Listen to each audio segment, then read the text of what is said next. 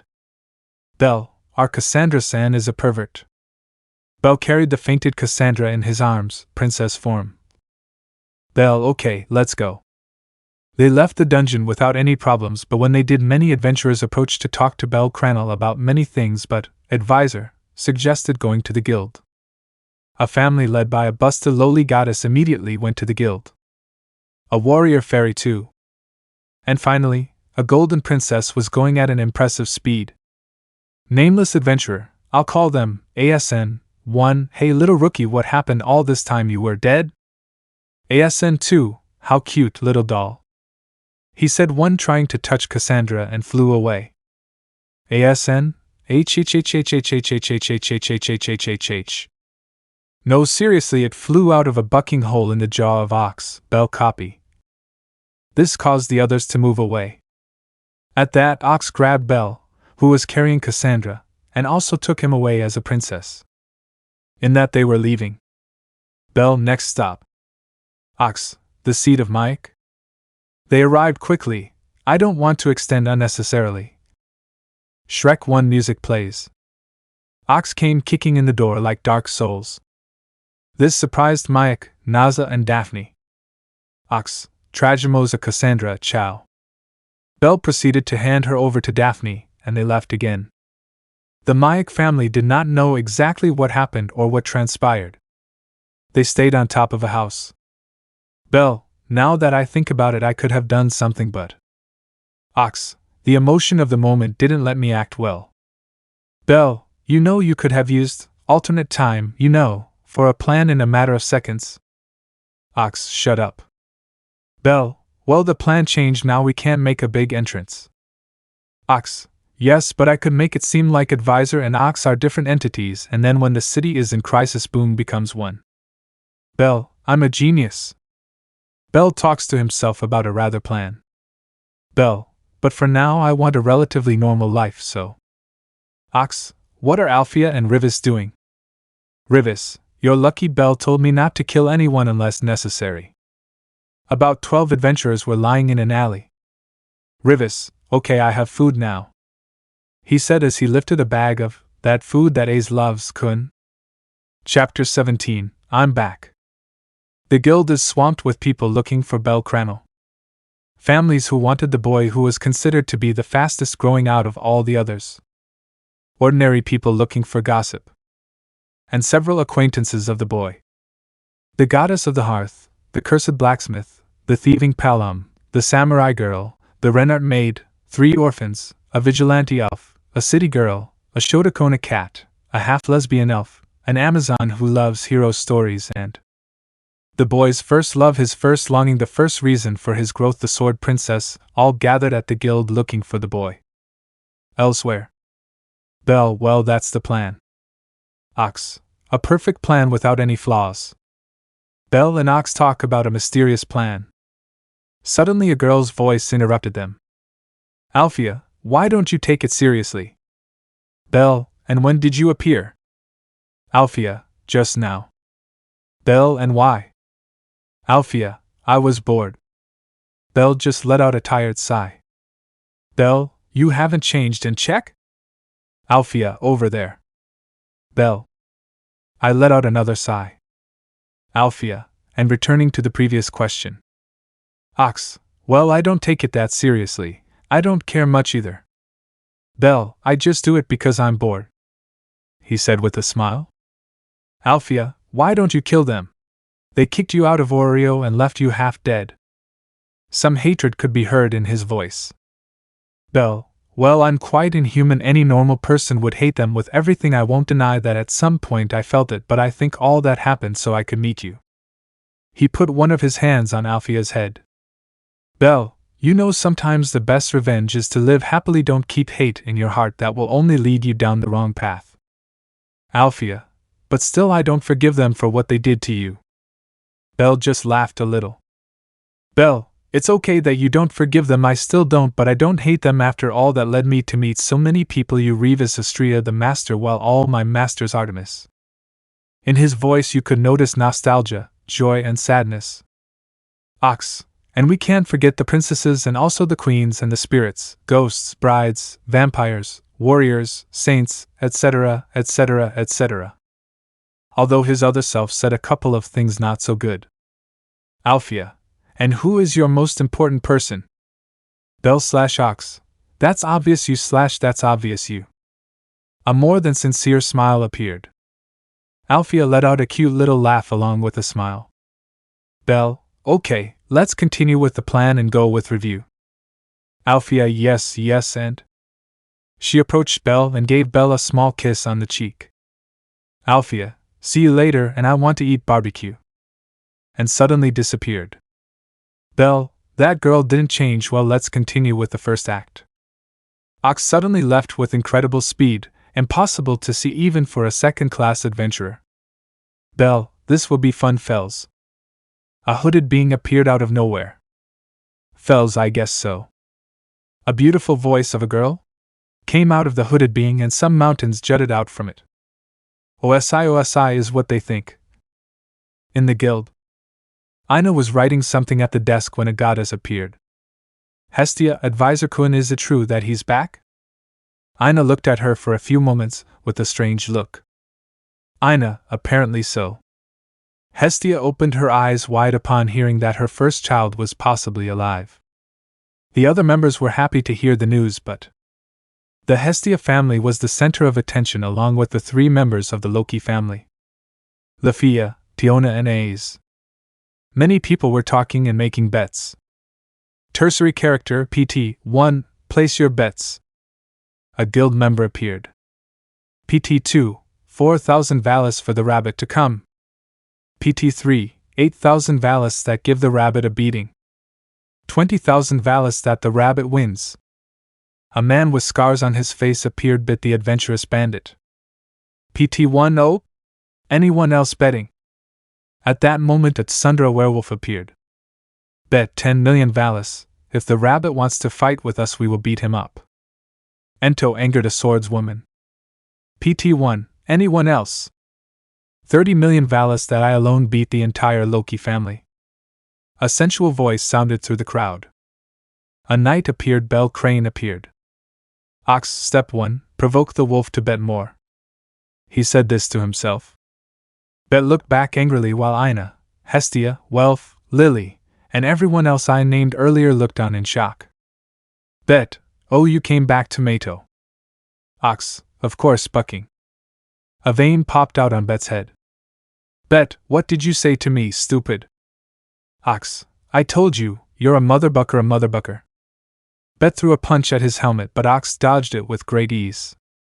Ox, I made you slow, bucking. Ox, I've never been good with insults. Bet only got angrier.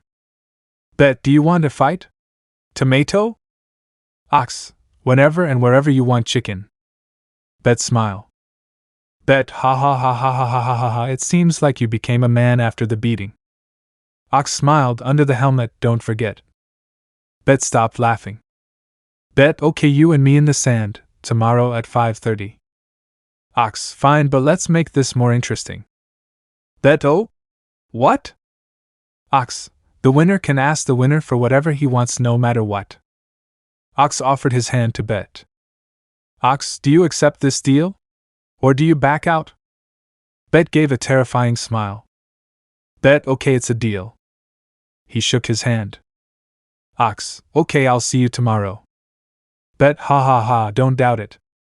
While Ox walked away and ignored those who asked him questions, a blonde swordswoman spoke to him. Aze Bell? He stopped dead. Ox, hello Aze. Aze's eyes clouded over, tears came out of her doll-like face. It was the first time in a long time that she showed emotions. Lefiya, Bell Cranel. His voice was filled with astonishment. Fiona, Argonaut. His voice was full of joy. Hestia, Bell Quinn. She was about to cry. Haruim, Bell Sama. Such a fragile voice came out of the Renard's body. Ryu, Bella. A small whisper that no one heard. If you're wondering about the others, I didn't write them because I didn't feel like it. Ox, I didn't want our meeting to be public or for it to happen so soon. He was leaving. Bell, wait. Ox, if you want to talk to me, let it be in the sand. He left. Who was the strongest adventurer in Oreo, didn't have the strength to follow him. She wants to cry like a little girl who lost her beloved pet. This is hurting me. Ox sensed this and stopped. I sighed. Ox, first of all, I don't hate you. And he went down an alley. Bell. A smile formed on his face for the first time in 8 years. And some jealousy from the other girls appeared, but also happiness. The boy didn't hate her, that meant he didn't hate them either, right? Bet looks at all this and smiles. Although he liked her, it was the first time in a long time that he saw her happy. Even if it wasn't for him, he was happy. With the spectators. PT1 woohoo. Tertiary Ga DT1, what a drama. PT3, more drama than the Gulaloop Rose. PT2, it's not much either. PT6, I wanted a fight now. DT3, we will find out in the next episode. PT2, what are you talking about? DT3, you wouldn't understand. A god smokes a cigar. Curtain. In the alley. He quickly walked away from the guild. Ox, get out of there. At that moment Alan came out. Alan, so you are the rabbit. Ox, that's right, stray cat. Ox quickly covered himself. A killing attack from the cat was blocked by the round shield. Alan, you got good. Ox, and you too, did you level up? Alan, oh, you noticed. He frowned. Alan, whatever Freya-sama wants you. Ox, I feel flattered, but no. He covered himself from another attack. Alan, you can't choose, come. Ox, if you beat me in a fight. Alan smiled. Alan, I accept. Alan wanted to hit him. He wants it a little more than the love of his goddess because he took it from him. Ox, tomorrow after the fight with Betloga. Alan just smiled wider. He would humiliate him in front of a bunch of people, in front of his goddess. He would prove to be the best. Let's go with Alfea. Alfea was eating papadakun with Revis. Alfea, it tastes good. Review, yes. Alfea, he'll soon get a lot of money. Revis, how is she going to prostitute herself again? Is she going to sing? Is she going to steal? Is she going to prostitute herself?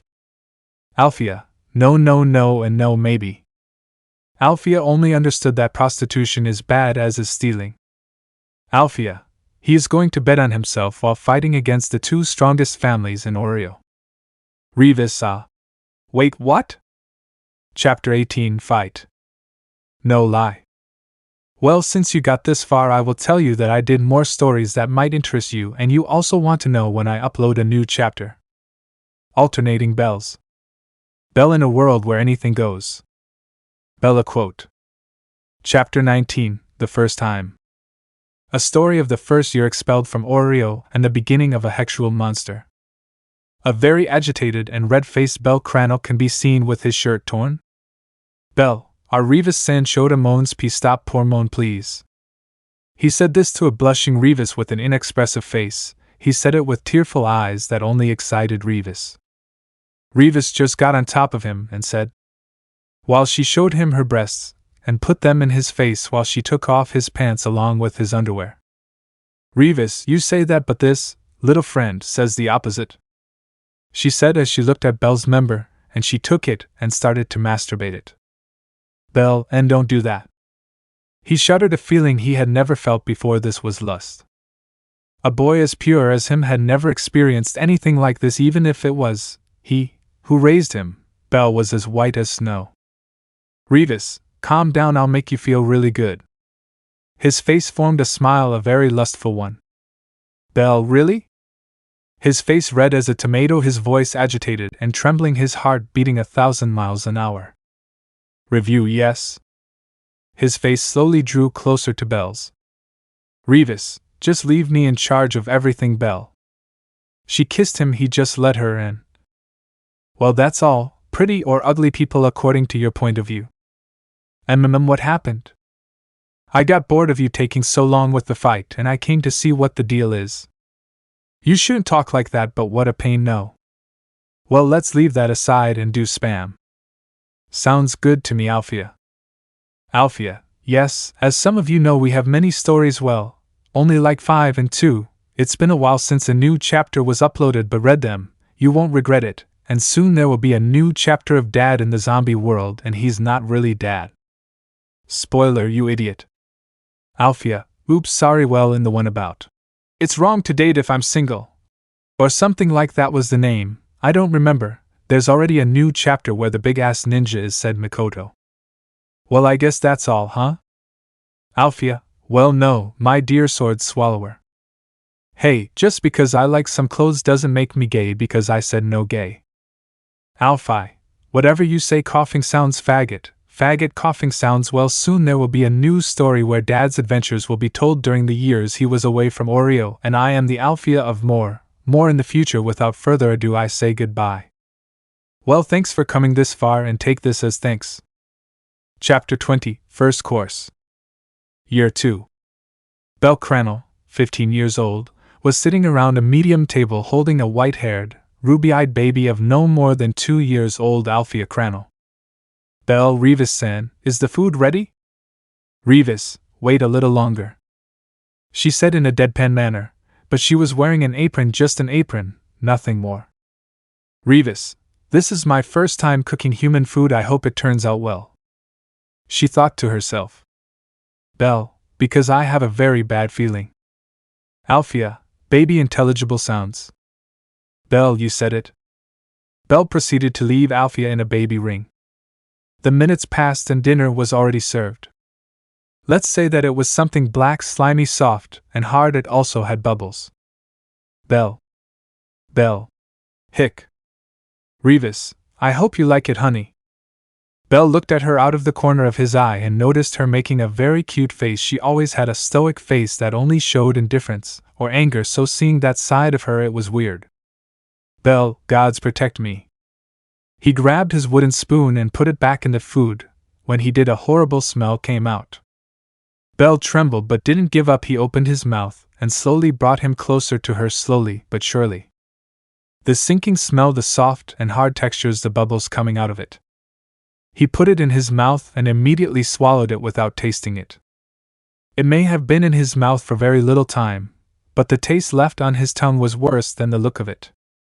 Not even the cooked monster meat tasted so bad, the excrement tasted better. His tongue wanted to commit suicide. As soon as the food entered his stomach, Belle winced in pain. He fainted. Hours passed, and he woke up. Revis, Belle, are you okay? Are you still alive? Belle. He could only hear Revis's voice but could not see her. Belle, checks, and why is the light off? Review. Belle, what's going on? Revis, it's 4 p.m. and the window is open. Belle didn't know what he was talking about. If that was true, why couldn't he see it? She realized it with a start. He went blind forever. No lie, it was only temporary. It lasted 3 weeks, and Belle told himself that he would never eat another review food, but unfortunately this happened 5 more times. Chapter 21, One day before the fight. Fells, and I look good, said the hooded being with curves. He removed his hood and revealed a beautiful young lady with silver hair and eyes of the same color with earmuffs underneath them. Her hair danced in the soft wind, allowing one to see her beauty. I couldn't think of what it would look like, so I'll leave it to your imagination, and you can also give me ideas of what it would look like. Belle, you look beautiful, he said. Tasty, he said meaty? I'm sorry. Fells. Belle, this got awkward. Fells, a lot. Belle, you want to eat to catch up. Fells, it seems fine to me. Belle Cranel. Belle, okay, let's forget what I said earlier. Fells, forget what? Fells said with a smile.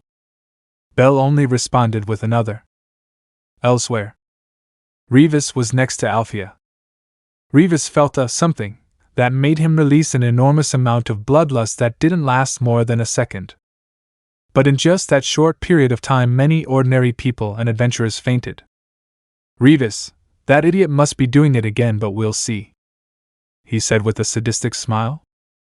Alfia, it feels like we're in a Super Champions game, like 4 episodes to finish a day.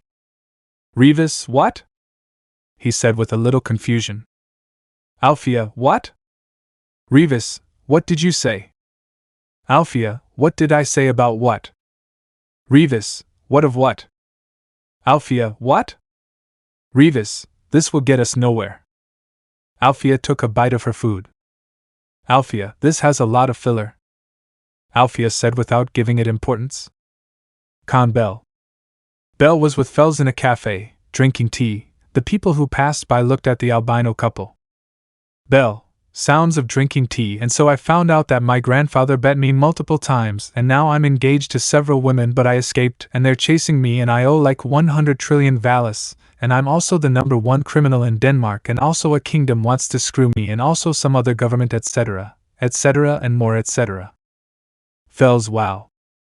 Bell, and not only that, but tell me, what about you?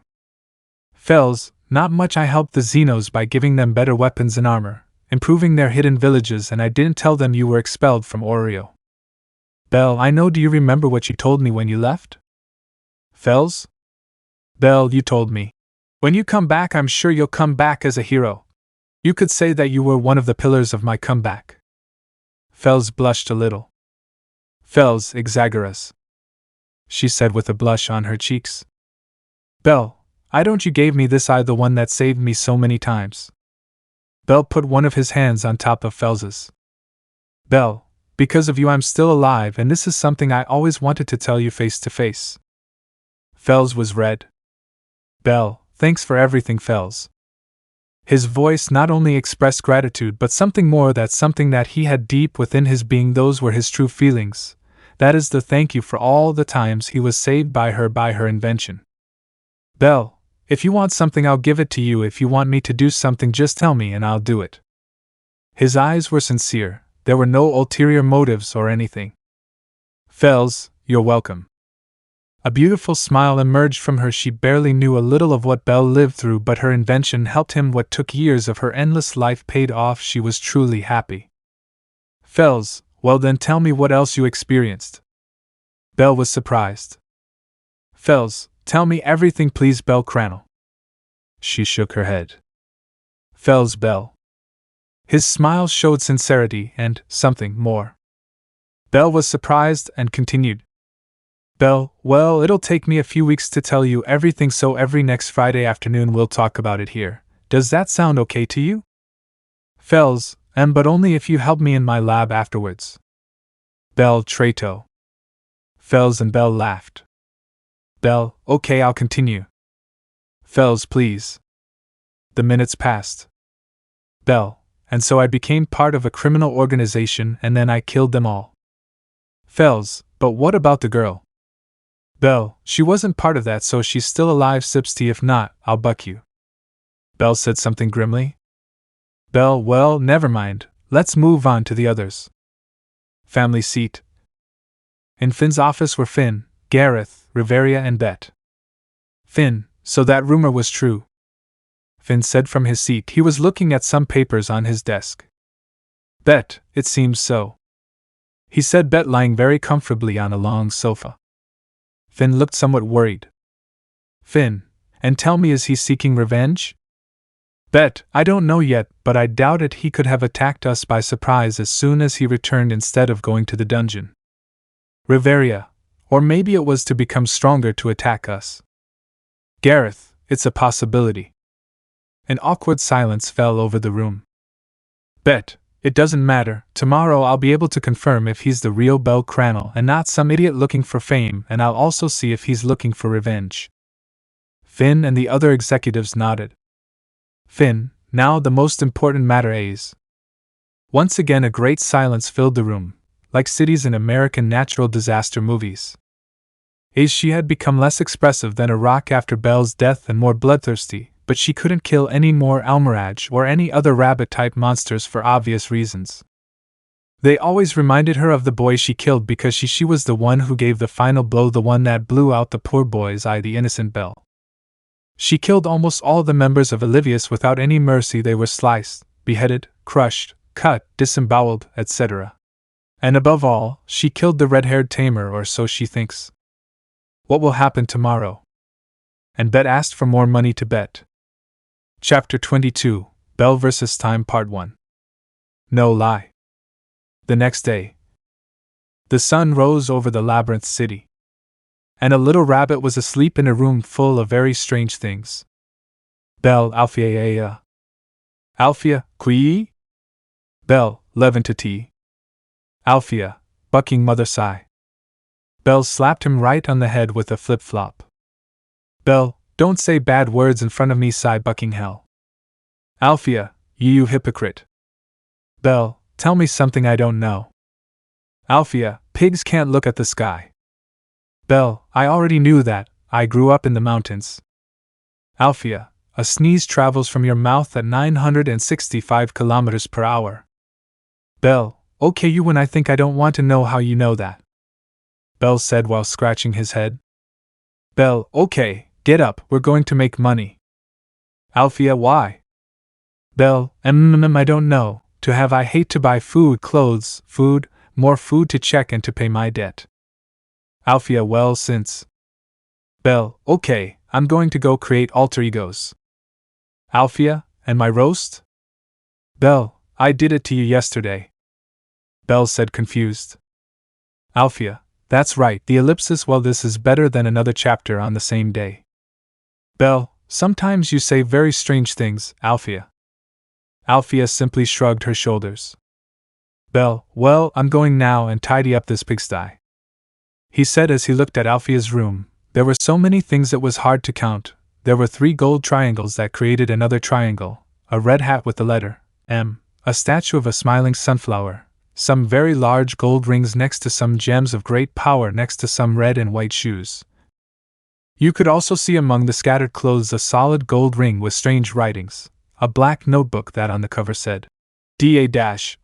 But the rest was covered by the clothes, a katana called Yamato in the corner, a blue ocarina with a carving of a gold triangle on the trunk, a shield of rare materials with a star in the center, a stuffed animal of a being capable of breaking your mother if you steal its cake, and it's also pink and cute, a wooden bow next to a gold arrow that gives strange powers and poses, a pencil with dried blood, a strange clock that was green with white and gray, a bat Aaron, an armor with a peculiar writing, Praise the Sun, a sword shaped like a key, a red and blue suit with a spider carved in the center, a square diamond pickaxe, a golden cup and a vial of blood. You know what's normal for a 9-year-old girl with the ability to destroy a small country on a whim. Alfia, yes, I'll see you at 3:30. Belle nodded and left. Alfia, I wonder how many references there were up to here, said Alfia looking at a book that said script, so there I was, they're going to fire me. Alfia, okay, enough of filler, and it's time for the ellipsis. Ellipsis. Magically, Alfia's room was clean. Everything beautifully organized, clothes folded and ironed, some treasure chests that I used as a closet where I keep everything. Alfia, a good ellipsis never fails and neither does the script well. Everything is now in order like in the game of cubes. With review. Revis, it won't be long before we see each other again, Arya, he said with a big smile. She had become much stronger than before, and she wanted her revenge. Con Belle. Belle, well, there are 4 alter egos, Ox, Advisor, UGI, and Hans. Belle said, looking at his 4 copies, or better yet, I should say his consciences. Belle, the consciousness and main body of all consciousnesses, total power, divided strength, 85% physical strength, 85% magic and 60% supernatural powers. I became a pretty keto, but if you compare it with Alfia, who is 9 years old, this is nothing. Let's say that she has 15,000% supernatural power at her maximum. I was also watching The Little Spider, and I felt like doing this, but don't worry. There will be a very good explanation, but another time. Ox is an alter ego of Belle who focuses on hand-to-hand combat, both bare-handed and with knives. He also knows how to use firearms or any type of weapon while he has seen it once, and for some strange reason his right eye sometimes shines. 50% of Belle's total power in terms of physical strength, 15% magic adventurer mask. Advisor, an alter ego created primarily to flirt, he said, to gather information through unethical means such as seduction, Advisor is a good name, and is easy to remember. Use it or called Hick. 25% of Bell Cranel's total power, 5% in physics, and 20% in magic. Womanizer mask. UGI, created primarily for games, bets a lot and receives a lot, cheats a lot. 50% of the total power divided by Bell Cranel, 5% physical strength, 20% magic and 25% supernatural powers. Poker mask. Hans, the most intelligent and cunning personality, created to protect the main conscience from deception and tricks. Since the main one was scammed even by children, he is good at negotiating and is two-faced. 80% of Bell's total power, 15% physical strength, 25% in magic and 40% in supernatural powers. Mask of hypocrisy. Ox, well, I'll go train a little, he said while covering his face with a white and black mask and his Ox Slayer suit, along with a hidden Deja and along with his other weapons and a kanata called Muramasa. His beautiful face that was covered by the mask only allowed his eyes to be seen. Advisor, and I'll go for the little babies. No, I don't have any left. I'll just go to the guild, he said, embarrassed. His outfit was simple, it was the guild's attire. Gambler, well, my pockets won't fill themselves, he said as he prepared to go to the dark side of Oreo. He was quite, let's say his suit was similar to that of a Provençal. His hair was dyed blonde and his eyes were a light blue color. Hans, I'll go see what's new in Oreo, he said as his hair turned blue. Hans' appearance was peculiar, a lab coat with simple glasses, and his blue hair matched his new eye color, golden. Bell, and I stay with the family. The classic Bell, white hair and one ruby eye and the other, peculiar. Hi! A girl's voice caught attention. Bell sighed and asked, What? Alfia, you're fighting today, aren't you? So let's make a bet. UGI, oh, sounds fun. Alfia, if you win, I'll listen to you for a whole week. Bell sighed. Bell, for something so big, what happens if I lose?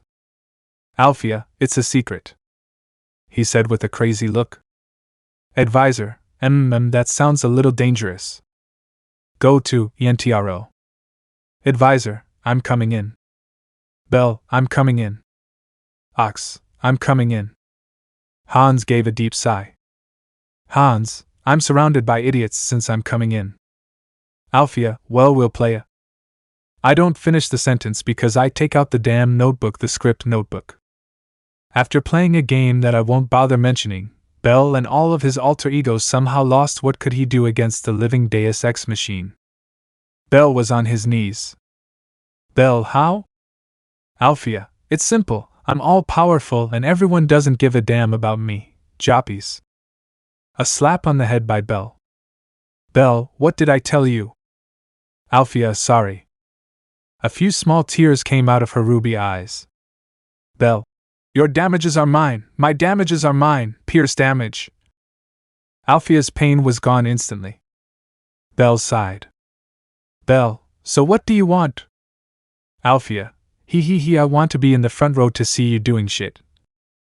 A terrifying look emerged from all the Bells. Alfia, Irkos al Lobo Tsundera. A small bead of sweat ran down his forehead. Hans gave another sigh. Hans, okay, now go take a shower. Alfia, yes, whatever. She doesn't like being ordered around, but she's afraid of the flip-flop. Bell, and before you go, why do you want to see that? Alfia, very simple, I read the original work, and the entire fandom is something that we want to see, he said while smiling. Alfia, because that is the moment most awaited by the fandom, the fight between Bell and Bet and the curtain. And the curtain falls. The families are stronger against Bell Cranel. An old love against his wife. A fairy of justice against a rabbit. The old family against the new. Who will win and who will lose? You will see this in a few hours, days, weeks, months, years, etc. Chapter 23, Bell Tips. Bell's Tips. These can be updated as the plot progresses or as I feel like it. 1. If you travel to the past, don't alter anything or else you'll end up like Flash. If you save even one person, you could destroy the entire space-time continuum or create a paradox, or maybe nothing will change. It's hard to say. Whatever, don't travel back in time, Alfia. Because otherwise you'll end up like the Terminator saga and everything will get more and more complicated and everything will go to hell. 2. Don't trust a one-eyed triangle, he's a bucking first rate and he's a bucking scammer. 3. Don't trust a guy who looks like me, to be more precise, my way of being don't ask. 4. I may be racist but don't trust bald people, it didn't end well. 5. Talent can be overcome with effort and vice versa, and only one thing beats those two, the script that can handle anyone.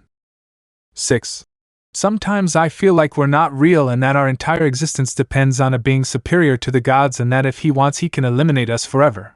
Or he simply doesn't care about us. It usually happens to me when I'm putting on my shoes, whatever. He always tells me no, okay, I'd rather not think about it and go for hell yeah.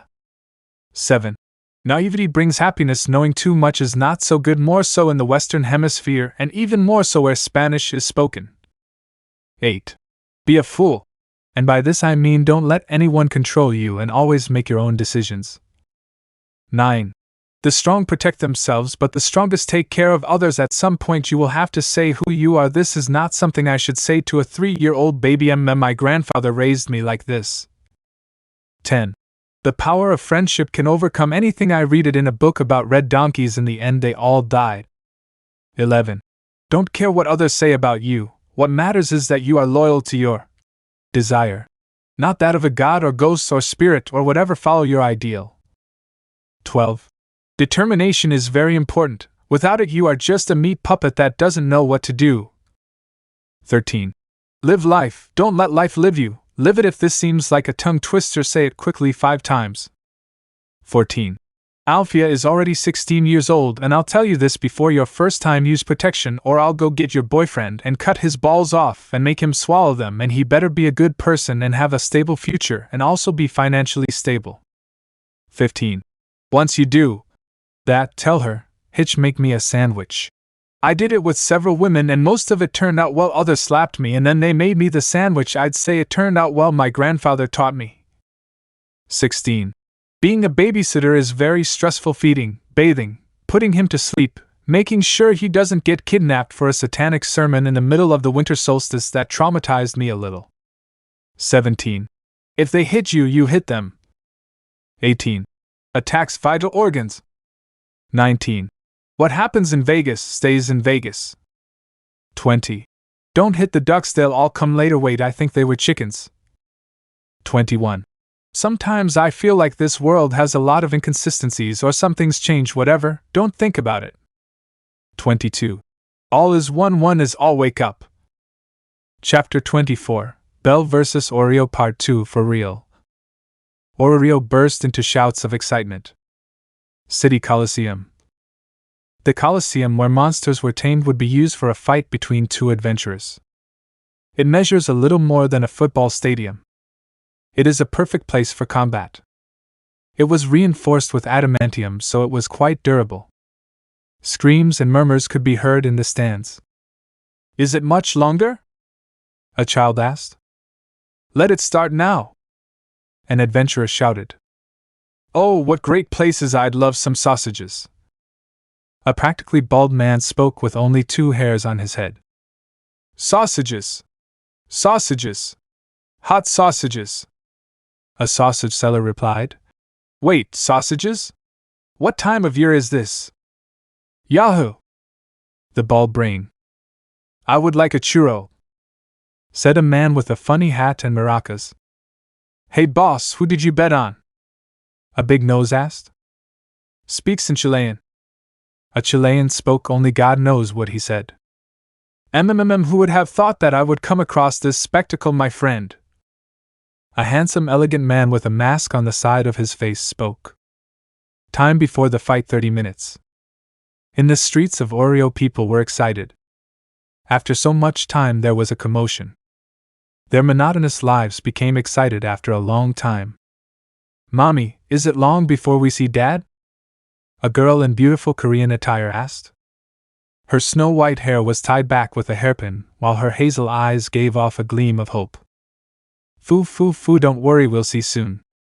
A beautiful woman with hazel eyes and hair as black as the night answered him. She wore Korean clothing, a beautiful outfit that would make anyone mistake her for a goddess, except for the divinity that was almost non-existent in her. "The little rookie will fight against Bet Logan!" a man shouted in front of a bar.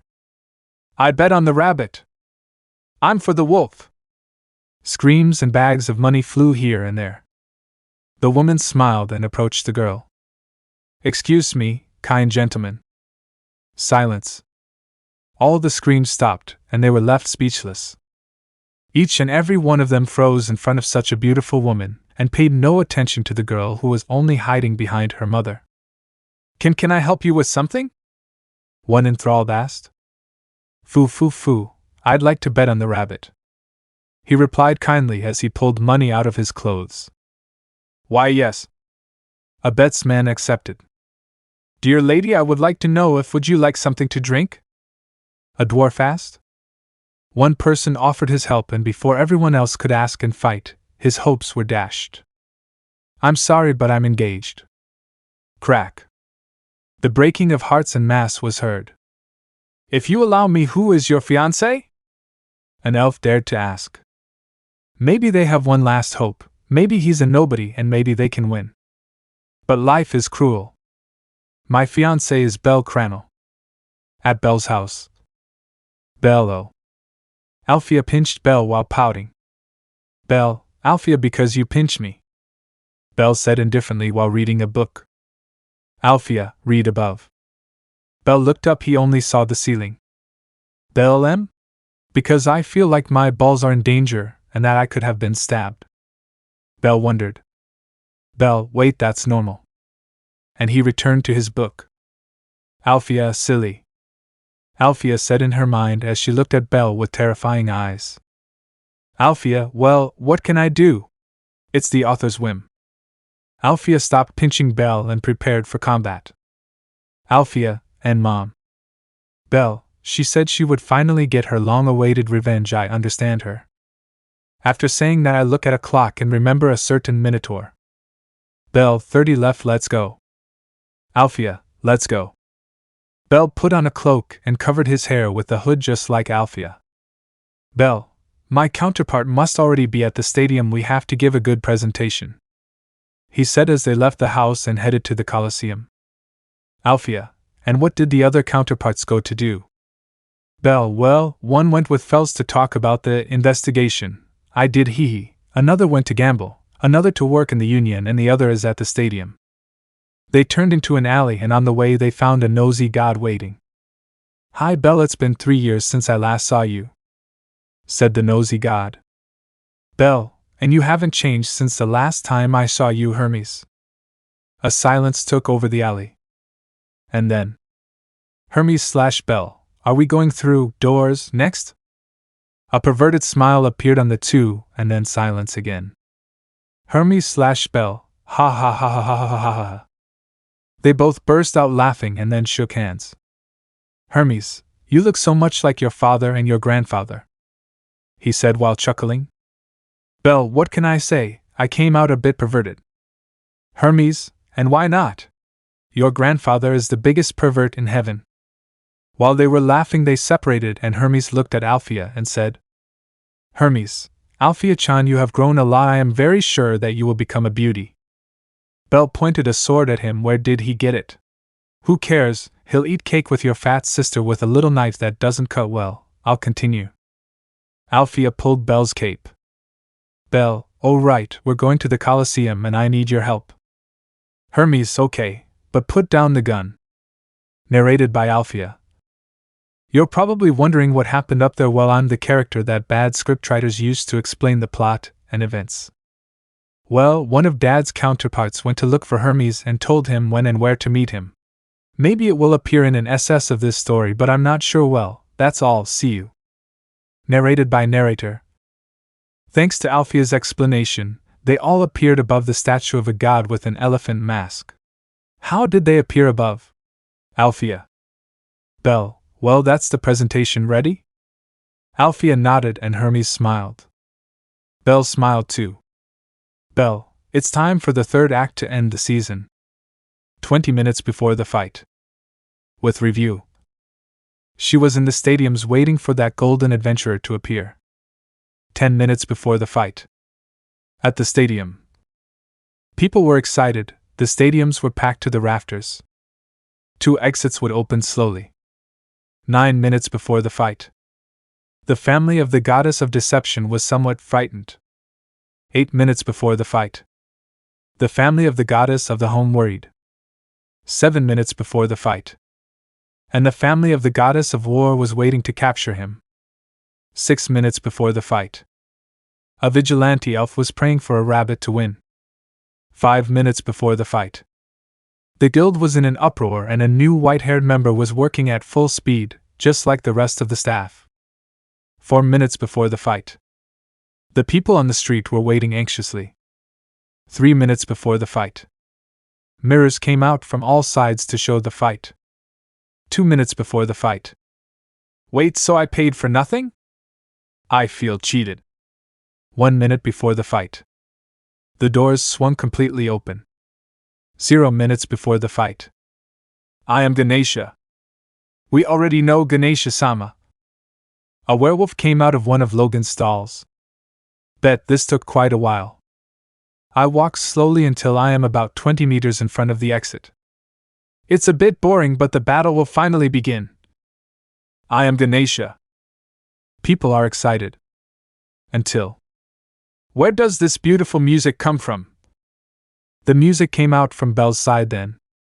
Belle Cranel came out wearing armor similar to that of a knight. Reminder that this Belle is Lex, do not forget. Belle, your entry was a bit boring, Betsan. People are impatient and curious. Belle, Alfia, Hermes, divine music trace on. In his right hand a microphone, which works with magical energy, came out of nowhere. Bet just looked at him. From behind Belle came Hermes and Alfia with several floating instruments. Is that possible? Is this a new magic? What is Hermes-sama doing there? Who is the girl? She looks like a princess. Red eyes and white hair, you don't think she is? So many questions and so few answers. Belle began to sing. Just changed bullfighter for adventurer. People were excited. Alfia danced with the trumpet while several of the instruments floated around her. And Belle danced with her in a very synchronized way. But a werewolf as well as a half-monster were getting irritated. In return, several women who knew the boy began to think that the song was directed at them. Bet, well, are you going to fight or what? Belle ended up playing and singing along with Hermes and Alfia. Belle, well, you're a party pooper if you want a beating so badly, I'll give it to you now. Then I look at Bet's full body and... Belle, as you will fight without armor, I will do the same. He said as he took off his armor, leaving only his black clothes and helmet. Bet, you didn't say you would fight without armor. Belle, I'm sorry, but the helmet is a souvenir from a great friend of mine. Then he broke his neck and died. No lie. He cracked his neck and then stretched. Bet, before I break everything that is called your face, who is the girl? It's true. He might be a relative, right? Belle. Belle, oh, that's my daughter. He said without any importance. The whole hour fell silent. Belle, Alfia, introduce yourself. Alfia, with pleasure. As he walked ahead of him, shock passed through the inhabitants of the labyrinth city. Alfia, nice to meet you. My name is Alfia Cranel, daughter of Belle Cranel. I hope we get along. While making a bow worthy of royalty. Many people's eyes widened. Is she the daughter of Argonaut-kun? An Amazon asked, no one without understanding anything. Belle-san's daughter? A barmaid asked in a daze. Cranel-san. A vigilante elf for some reason felt like crying. He grew up well with such an idiot father. A certain orange-haired elf whispered to herself without being surprised. Belku be a lorgh. A busted goddess spat blood and fainted. Bel sa be a lorgh. The same thing happened to a palum. Belsama? A Renard fainted. Haru Amdano? A Kunoichi grabbed her. Oh, Nick Han has a girlfriend. At least he got it in while he was out. Don't say dirty things. A beast girl, a human, and a half-elf spoke. I don't care if he has a wife or daughter, a magician said, making everyone around her look at her. That? A daughter? She is so beautiful and he got that translucent color back, said a goddess of beauty and war while drooling from her room in Babel. A color so strong that it overshadowed the gods themselves, and Belle had also regained her transparent color. So Belkuin has a daughter. A half-elf from the guild became sad. But a golden swordswoman opened her eyes wide, despair rising from deep within her. Her beloved pet was stolen and had offspring. His uneven breathing made everyone around him nervous. Azu-chan, a flat-chested goddess asked him. Az looked at her golden eyes were soaked in blood. Loki just walked away and left her, then hid behind Gareth. Reveria, did you give Az her pills? A hobbit cradle robber asked. I forgot. A beautiful green-haired elf responded. While Az was in that state, he looked at the girl. She smiled. A smile of victory, and she could feel his ruby eyes looking at her. An innocent smile for others, but for her it was a mockery. Clearly he did it on purpose. Then he turned and looked at Belle. She made a gesture for him to pick her up, and he did so without hesitation. She leaned on one of his arms and smiled. Althea, and I'm the number one woman in his life, isn't that true, Dad? A look of triumph appeared on his face, and he stared at Az once more. Bloodshot eyes stared at her. Hey, how can we hear you from so far away? I don't know divinity, I guess. What does it matter? Belle, yeah, whatever, he said without importance. Belle, okay, enough of this and let's get started. Belle put Althea down, and she left with Hermes. Belle, trace on stale bread. From his bare hand appeared a large, hard bread. Hey! That? What's the deal? What the hell? Bet, are you bucking kidding me? Belle, don't get me wrong, this is one of my most powerful weapons both in defense and attack, and one of the most reliable. A bread forged with ingredients that are inedible for humans or any other being that wants to live, a bread forged by a certain red-haired tamer. Well, whatever, let the fight start in 3. They both hit the ground. 2. They squeezed their buttocks. I am Ganesha.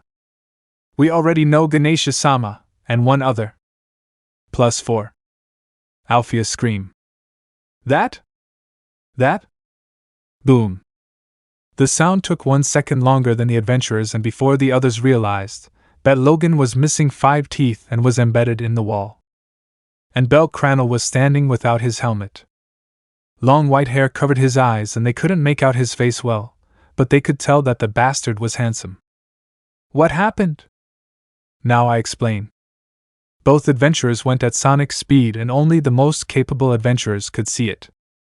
Bel Cranel hit Bet in the jaw with the hard bread and Bet kicked him in the head, causing his helmet to come off. Bet came out of the wall very angry but with a big smile. And Bel, he also had a smile on his face. This was just the beginning of the fight. Chapter 25, Bel vs. Bet. In this case, Bel is Subaru and Beatrice is Althea. Bel writing a book that tells everything he knows about women, a book of 999 pages. A small part. Women have tits. Some have a penis. Women are mostly not men. It is easier to defeat the black dragon than to understand a woman. Never tell a woman her weight, her age, her figure, and what happened on December 31st in the Northwest. If you are reading this, don't kill me. Some have both eyes. They have a heart, you have one and it doesn't beat. When they get angry they are scary. Advice: run away or commit suicide. Bel meets a friend of his grandfather. Bel was on his knees, broken bones, crushed organs, and if that weren't enough, he had a hole in his skull. It was a miracle in itself that he was still alive, and even more so that he was more or less aware of what was happening. A voice inside her screamed at her to let him go, that he would take care of everything. After all, he was created in order to destroy what Bel could not. He is a monster inside every human. He is the desire to destroy. He is the fear we have of ourselves. After all, no one can swear they would never do something. The evil of humanity is what makes us human. He knows it. He was created by pain, fear, helplessness, agony, sadness, etc. He is the perfect difference of the other side of humanity, the one that has led to unleash countless wars, countless deaths, greed, happiness, fear, hate, revenge, love, and other emotions. He is that side of humanity. After all, we all have a sleeping monster. He is the most basic instinct in human survival. He is the malice in the mind. But this is not the beginning. This is only her second appearance. The first one was erased from Belle's mind by her, and no, she is not the girl, but that entered Belle's body for a time. During that time, it was being created to protect him. A sword was embedded in Belle's skull that finished him, but not him. It's fascinating how the human mind can create another personality when it can't bear what happened. He is not a monster, much less a demon. He is simply an alternate personality, a very dangerous one. Death was beautiful. It was what woke him up and what revived his body. The wound healed in a grotesque way. The cells of his brain joined together like chewed gum. He got up slowly. He would enjoy this. When you mess with him, you mess with me. The immortal monster was born. Belle remembering his grandfather. Yes, Belle will do it, not intentionally, but he will do it. Belle then impregnated an empress, and her husband found out, and had him killed, and he escaped to another continent. Let me know in the comments below if you guys want the next part. Also check out my other video that has been shown and left. Thank you for watching. If you enjoyed this video, please like and share this video. And have a fantastic day. Bye.